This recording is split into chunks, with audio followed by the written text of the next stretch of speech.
Gagner des titres en championnat du monde MotoGP au Superbike, c'est une chose. Par contre, transposer ces technologies vers des motos de route, ça c'est un autre défi.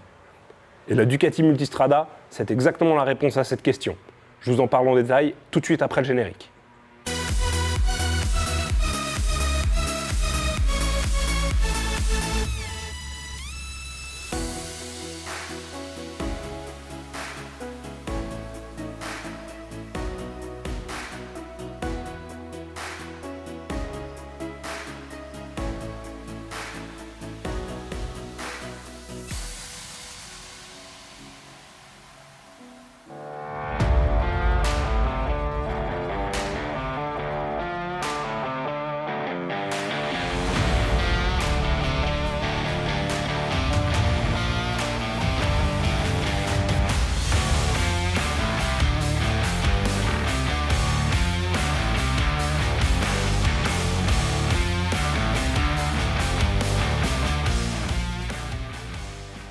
Donc la Multistrada, on l'a vu apparaître il y a des années, avec la version 1100, qui avait encore droit à un moteur refroidi par air.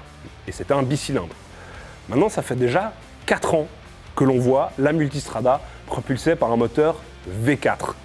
V4, oui, comme la Panigale, mais ce n'est pas le même moteur.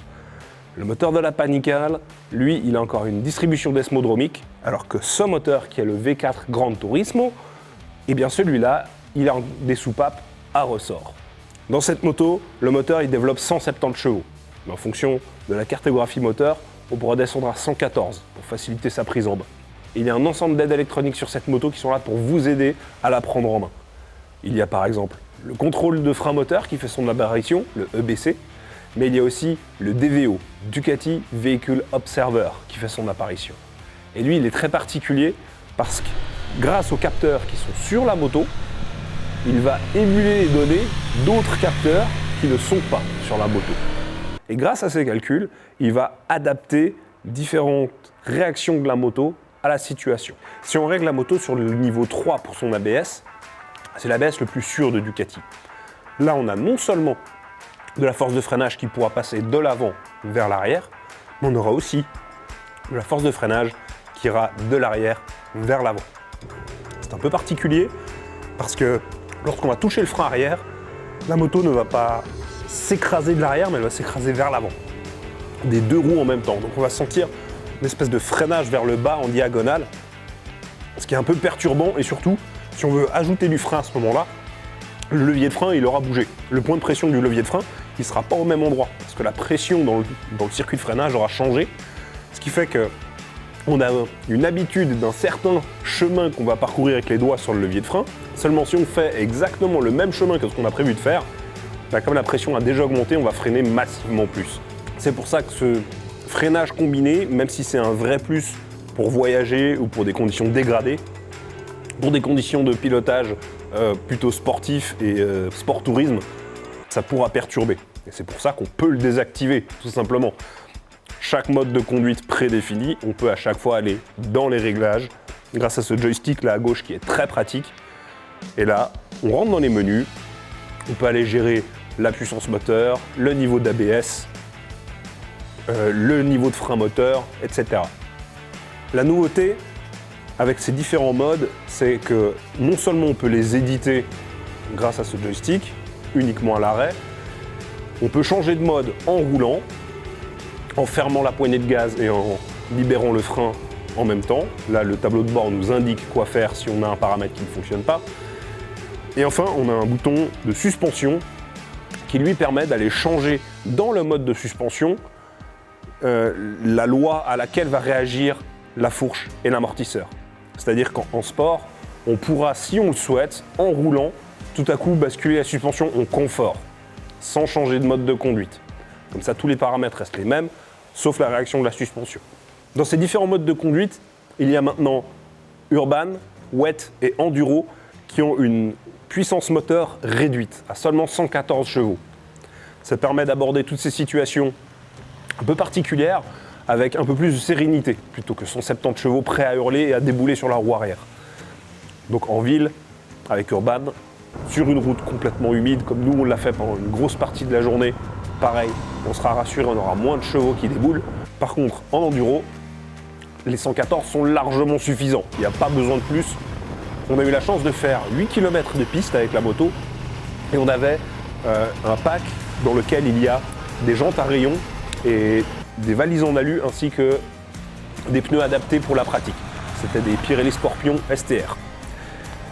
La position debout en enduro, elle était très agréable. Malgré que je sois grand, je n'étais pas plié vers l'avant à essayer de garder le guidon dans les mains.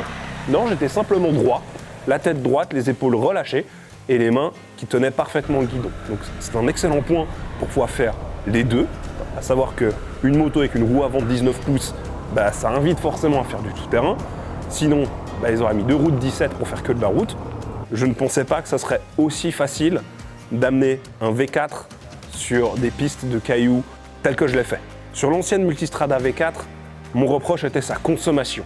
Parce qu'en effet, le V4 de 1158 cm3, il boit. Beaucoup. Et pour ça, les ingénieurs avaient déjà pensé à l'époque un système de désactivation des cylindres arrière. Mais celui-ci ne fonctionnait qu'à l'arrêt. Ils ont poussé le système un peu plus loin. Ils ont créé une désactivation des cylindres arrière qui s'active en dessous de 4000 tours minute. Donc si on roule à allure modérée, avec la poignée de gaz peu ouverte, les deux cylindres arrière peuvent se désactiver et augmenter l'économie de carburant. Ça veut dire qu'en troisième, on peut rouler à 50 en ville en ayant les deux cylindres arrière désactivés. Par contre, les rapports de transmission font qu'en cinquième, on est légèrement au-dessus de 80 et en sixième, on est à la limite du 100 km/h. Donc on va peut-être moins consommer parce qu'on est pile sur cette valeur qui ne permet pas de désactiver les cylindres arrière. Et ensuite, l'activation, même si elle est très discrète, elle est perceptible.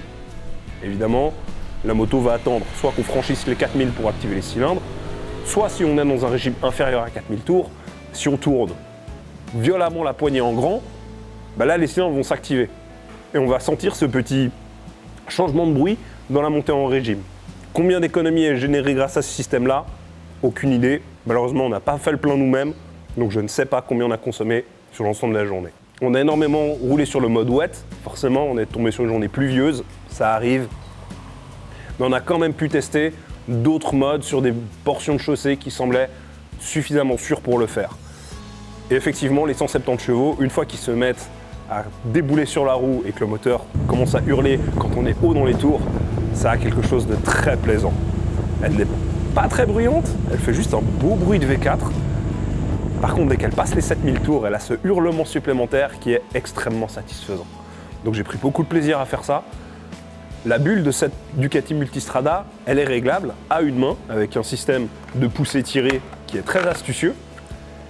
Et cette bulle, malgré qu'elle ne soit pas énorme, elle dévie beaucoup le vent. Il y a ces appendices aérodynamiques supplémentaires ainsi que les protège-mains de série qui, eux, libèrent suffisamment de vent sur les épaules.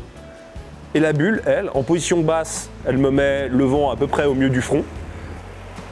Et en position haute, elle me dévie totalement de mon casque, alors que je suis assis sur une selle qui est à 840 mm de haut. La selle est réglable, si on le souhaite, on peut encore la monter de 20 mm. Et un nouvel atout a fait son apparition sur cette moto, c'est le système automatique d'abaissement de l'assiette. C'est-à-dire que lorsqu'on roule à moins de 10 km/h et que le système est activé, l'arrière de la moto peut descendre jusqu'à 3 cm d'un coup. Ce qui est un excellent point pour pouvoir poser les pieds au sol, surtout si on est chargé avec passagers et bagages. On peut également désactiver ce système si on sait qu'on va faire, par exemple, une partie tout-terrain, où là, on a meilleur temps étant donné qu'on ne va pas dépasser les 50 km/h qui sont la vitesse de remontée de la suspension. On a meilleur temps de bloquer en position haute pour ne pas se retrouver en position basse, dans un affaissement, dans un passage d'ornière ou quelque chose, ça deviendrait plus compliqué. Pour cette moto, il y a une version de base, qui est la V4, qui est vendue dès 21 490 francs en Suisse. Celle que nous avons essayée, c'est la V4S, celle qui a la suspension électronique, plutôt qu'une suspension à réglage mécanique. Et elle a encore une grande sœur qui s'appelle la V4 Pikes Peak. Et celle-ci, elle a un monobras, des jantes Marchesini forgées et une roue avant de 17. Une fois que vous avez choisi votre V4, vous pouvez lui ajouter l'un des 4 packs existants. Le premier pack, c'est le pack radar, dans lequel il va y avoir les radars 2 régulateurs de vitesse actifs, qui n'est malheureusement pas désactivable. Si vous avez le radar, votre régulateur de vitesse sera forcément actif. Puis il y a le radar de collision, qui va s'intéresser à l'avant de ce qui se passe devant vous. Je ne pense pas que ce soit décisif, mais je l'ai vu fonctionner.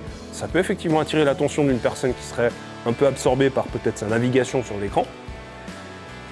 Mais il y a aussi les radars d'angle mort, parce qu'il y a un radar à l'arrière de la moto qui lui va éclairer des témoins dans les rétroviseurs pour nous signaler la présence d'un véhicule dans un angle mort.